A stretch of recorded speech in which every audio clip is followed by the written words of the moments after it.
10 acres of blight and neglect sit right in the middle of the Paristown Point neighborhood. WDRB's Conroy Deluche and Marcus Green explain what's holding up the redevelopment of the Urban Government Center campus.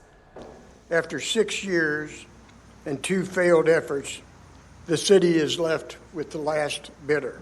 That bidder is Paristown Preservation Trust, a group led by a familiar name in the neighborhood, Steve Smith, the man behind the development surrounding Paristown Hall. When I came here 15 years ago, most of these buildings were empty. The whole place was falling apart. Now, he's looking to transform another major Paristown Point property. Plans for the 10-acre space call for 450 apartments, an office building, and a small hotel with condo space. The old mold-infested hospital would be demolished, but the smokestack preserved.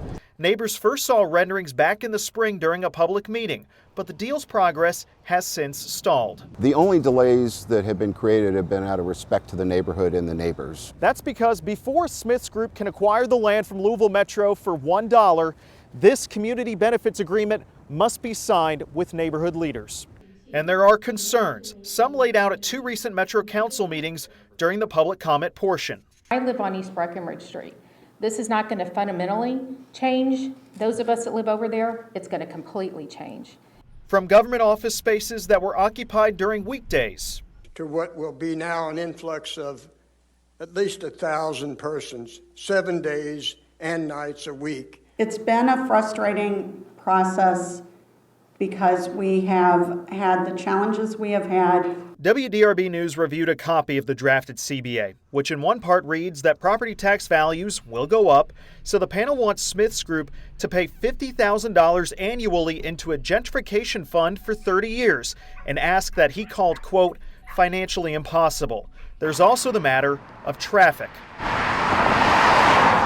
3 sites, it's bordered by residential people. It's going to be traffic problem on top of traffic problem and parking problem on top of parking problem.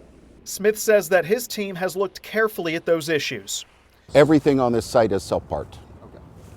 From the houses to the apartments, everything is self-parked. And you know, the other thing about the apartments is probably 40% of the people that live in the apartments will work from home, so they're not daily car users. Paristown Preservation Trust has agreed to more traffic studies and also adding new sidewalks and street lights for safety.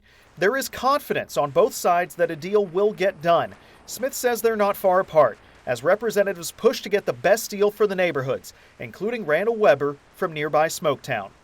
In short, let's negotiate and sign a community benefits agreement which encourages both parties to consider non-performance a non-option. Failure means the only growth on this property will be the weeds in the parking lot. With photojournalist Neil Johnson, Conroy Deluche, WDRB News.